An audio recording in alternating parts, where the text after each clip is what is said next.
Professor Swaran Singh, a lot of people would like to know, Americans and Israelis have close relationship, but what is this disproportionate influence which Benjamin Netanyahu enjoys on Donald Trump?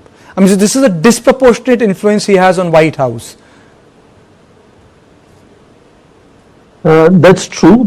There could be multiple ways of explaining that rather close proximity that became a public spectacle almost from the first term of President Trump, continued even during President Joe Biden, and now again out in open. But I think it's primarily because the threats from Iran are seen very differently from Washington DC. And it's a clear understanding that Netanyahu was willing to go on striking Iran even if United States was not going to join it. And history shows that one after another there are examples when Israel has unilaterally hit neighbors. You would remember Osirak being hit in 1981, 2007, Syria, Lebanon again and again, now again, for example.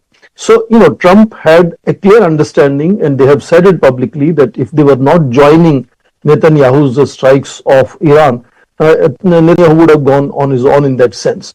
But fundamentally, the difficulty now is, as Ambassador just now said, Ambassador Sikri is saying there is no exit strategy. The new supreme leader, Mojtaba, has clearly has said that they will end the war on their own terms. And because there is not any clear strategy, Trump has compulsion to continue even escalating, but he's also coming under pressure.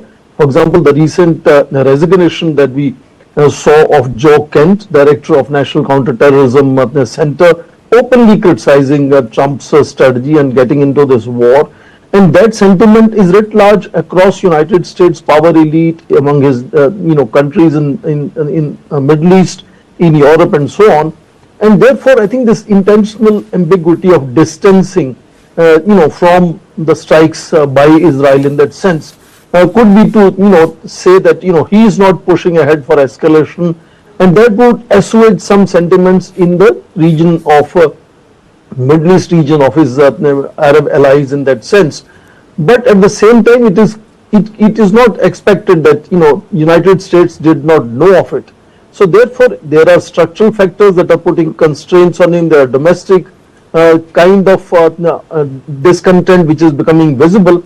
And of course, in the name of ensuring stability at the global energy market, I think he's also primarily looking at not destroying regions' resources, because ultimately he's assuming that one day he's going to send American companies to go and capture these resources, and the more they are destroyed, the more difficult it will be to really put them back on rails and start using those resources.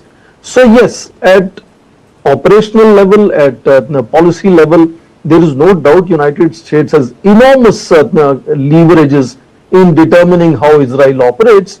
But when it comes to, push comes to shove and Israel decides that it is going to strike, then I think the compulsions become, in reverse in that sense. So Israel also shows having some leverages. But between the two, it is the United States that decides.